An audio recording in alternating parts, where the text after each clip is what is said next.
Monsieur le ministre, bonjour. Good afternoon. Bonjour. Vous êtes Dmitry Kouleba, le chef de la diplomatie de l'Ukraine. Quelques mots d'abord sur notre confrère Frédéric Leclérimov. Est-ce que vous avez davantage d'informations sur sa mort?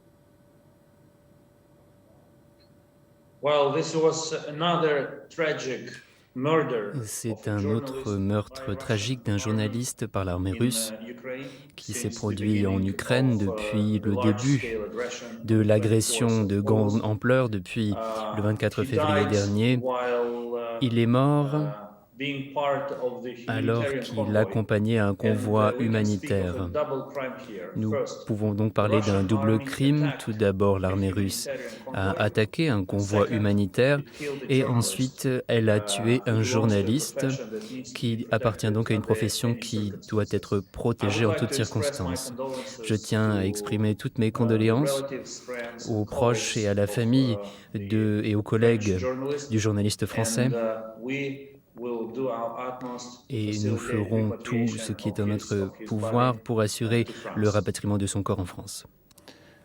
Vos combattants d'Azovstal sont maintenant entre la main des Russes. Est-ce que vous craignez pour eux la peine de mort?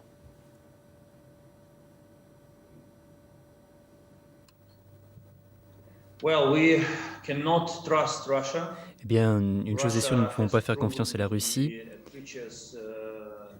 La Russie est une nation qui qui livre une guerre sans respect aux droits de la guerre. Et oui, nous sommes extrêmement préoccupés, nous sommes inquiets et nous ferons de notre mieux afin de sauver les vies de tous les prisonniers de guerre sous contrôle russe actuellement. Je ne peux pas vous donner davantage de détails sur cette question, car la question est extrêmement délicate.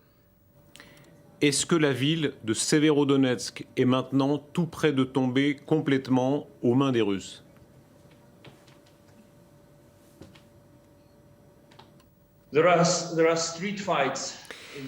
Des combats sont en cours dans les rues de Severodonetsk et j'aimerais indiquer clairement que cela ne se produit que pour une raison. La Russie, les soldats russes sont plus nombreux et ils ont une meilleure artillerie. Les Russes ont plus de canons, plus de munitions. La Russie détruit nos positions à travers un feu nourri d'artillerie. Et c'est pour cette raison que les besoins les plus urgents pour l'armée ukrainienne est de recevoir des calibres de 150 calibres de nos partenaires qui peuvent être déployés vers l'Est et utilisés afin de contrer l'agression russe. De la France, par exemple, exactement, quel est le type d'armes dont vous auriez le plus besoin?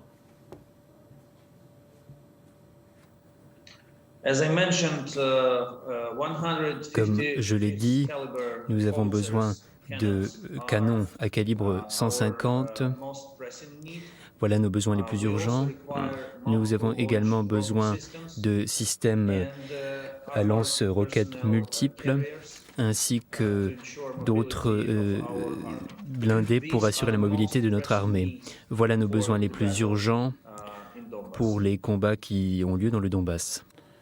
Le président Macron laisse beaucoup dire que s'il va à Kiev, c'est avec une idée, avec une proposition, un projet. Quel serait pour vous, s'il vient à Kiev, le progrès le plus intéressant?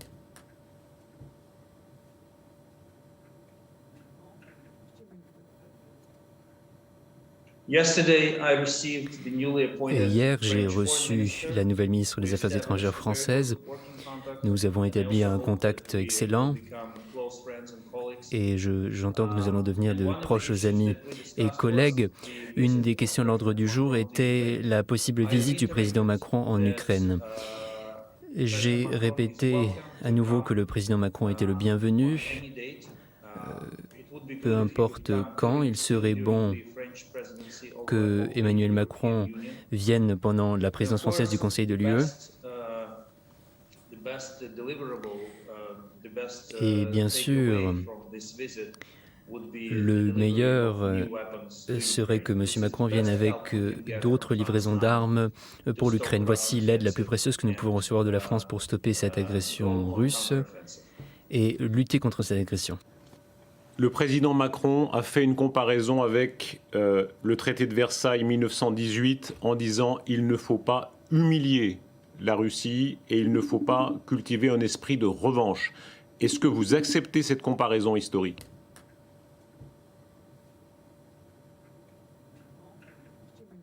C'est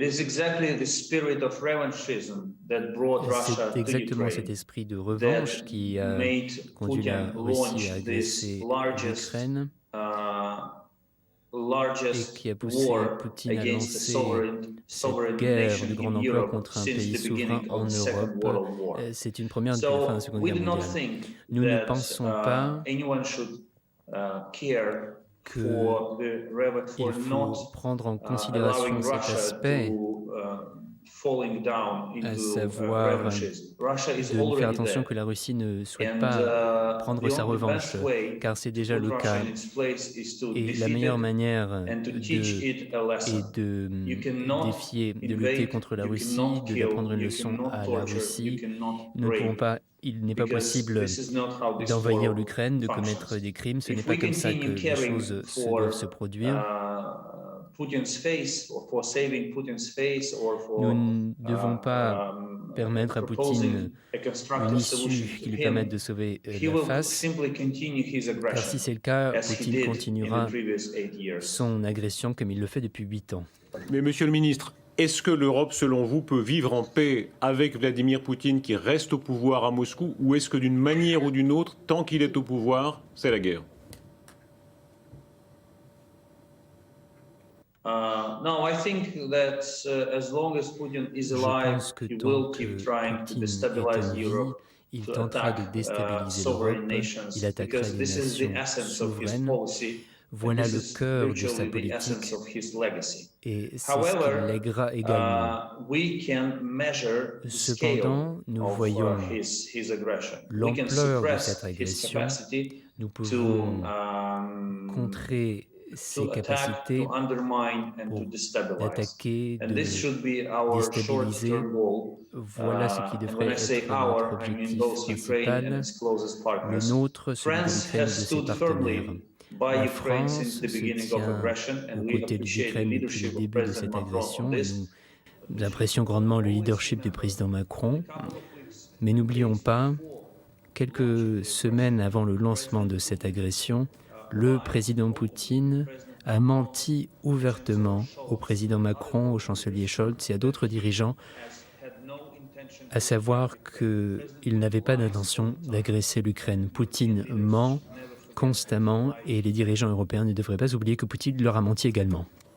Kissinger a dit que l'Ukraine devrait faire des concessions territoriales à la fin. Est-ce que vous craignez qu'ils disent tout haut ce que beaucoup d'Européens pensent tout bas ? Et est-ce que d'après vous, c'est comparable à l'erreur des Européens face à Hitler en 1938 ?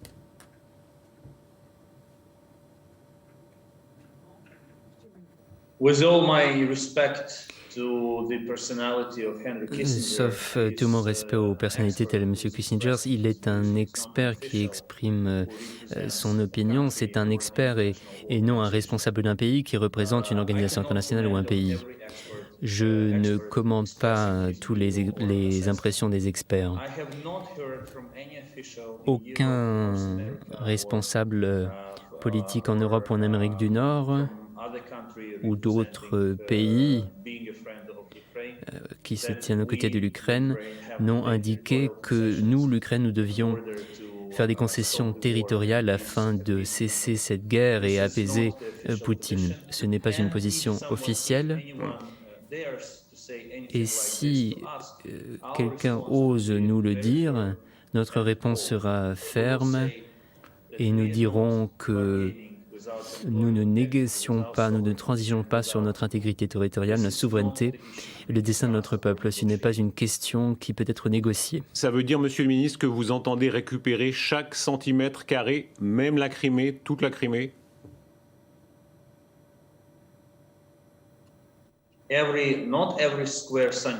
Pas chaque centimètre carré, chaque millimètre carré de notre territoire nous appartient. Je ne comprends pas pourquoi tout le monde est obnubilé par la Crimée comme s'il ne s'agissait pas d'un territoire ukrainien avant 2014 et l'a été pendant des siècles avant cette date. La Crimée fait partie de notre territoire. La France et d'autres pays ne reconnaissent pas l'annexion illégale de la Crimée par la Russie. Et je n'ai aucun doute sur le fait qu'un jour, l'Ukraine restera son intégrité territoriale, non seulement sur le Donbass, mais aussi sur la Crimée. Rien ne rend ce territoire particulier. La Crimée fait partie de l'Ukraine. Dmytro Kuleba, au début de juillet, en Suisse, vous serez dans une conférence sur la reconstruction. Selon vous, à combien est-ce que vous estimez les dommages de guerre que la Russie devra payer pour reconstruire l'Ukraine? C'est combien de milliards? Les dommages infligés par l'agression russe se chiffrent à des centaines de milliers de dollars. Nous pensons que c'est la Russie qui doit payer pour ces dommages. Et pour ce faire, les pays doivent faire passer des lois qui permettent de saisir les avoirs russes et les transférer à l'Ukraine pour la reconstruction. Selon nos estimations, les avoirs russes qui pourraient être transférés à l'Ukraine se trouvent en France. Les avoirs les plus importants se trouvent en France. Nous collaborons donc avec la France pour nous assurer que tous ces avoirs et ces mesures soient prises. Précisez bien, s'il vous plaît, Monsieur le Ministre, votre idée. Vous dites que les avoirs russes actuellement en France, il faut les saisir pour payer la reconstruction. Par quels moyens exactement?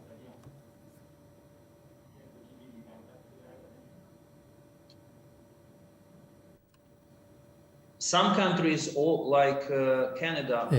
pays, comme le Canada, ont déjà introduit des lois qui permettent non seulement de saisir les avoirs russes, de les geler et de les saisir, mais également de les transférer pour des fins de reconstruction à l'Ukraine.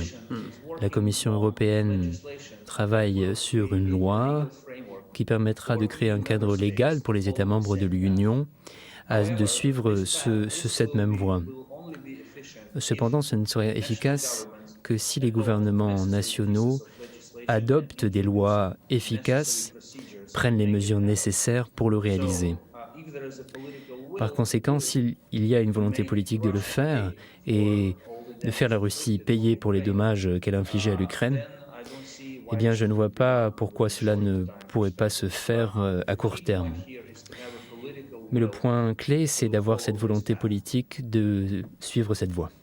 Dmytro Kuleba, vous avez 41 ans, vous incarnez la nouvelle génération de dirigeants ukrainiens très proches du président Zelensky.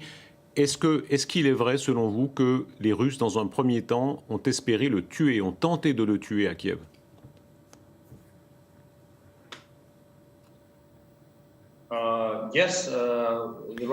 Oui.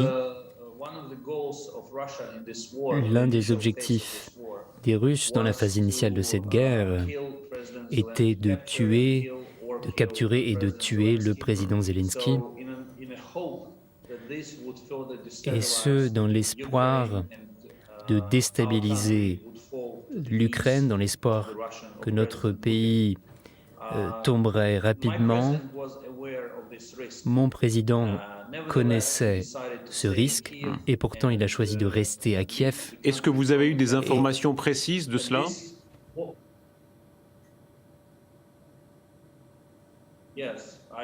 Oui, tout à fait.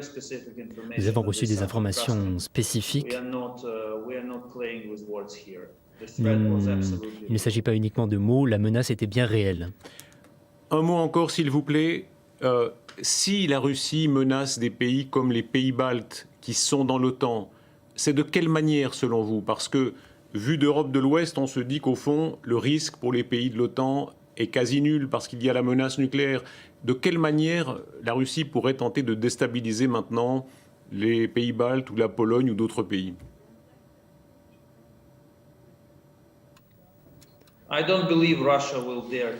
Je ne pense pas que la Russie osera attaquer la Finlande ou la Suède pendant le processus d'adhésion à l'OTAN. La Russie menacera, tentera de déstabiliser ces pays, les pays baltes, à travers des campagnes de désinformation et en utilisant des mesures de rétorsion économique. Je crois que la menace militaire, cependant, pour les pays baltes est bien réelle. Ces pays le sentent, le comprennent bien. Ceux qui croient que ce qui se produit n'est qu'un problème entre la Russie et l'Ukraine, bien ne comprennent pas la Russie. Et ils ne comprennent pas les véritables projets, les véritables objectifs de la Russie.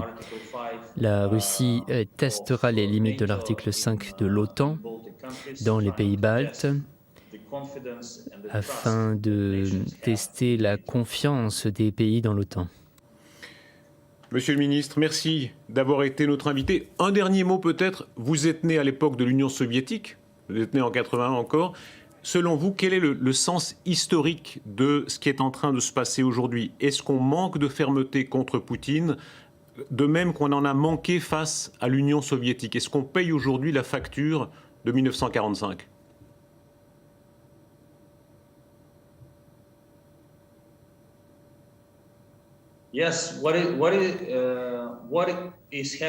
Oui, ce qui est en train de se produire actuellement est le résultat des politiques qui se fondent sur l'idée que la Russie a le droit à une deuxième chance, que la Russie doit pouvoir sauver la face, que la Russie est un pays qui s'améliorera, qui se transformera en une démocratie, qu'un jour cela se produira.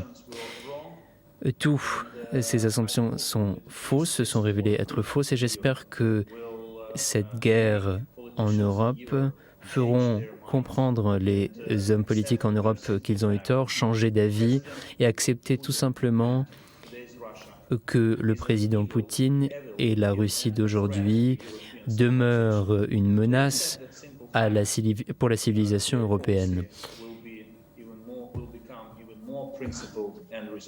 Et leurs politiques mettront en œuvre cette prise de conscience. Un tout dernier mot. Est-ce que l'adhésion à l'OTAN est toujours votre but? Est-ce que ce soir, vous pouvez dire que le but de l'Ukraine est toujours d'adhérer à l'OTAN?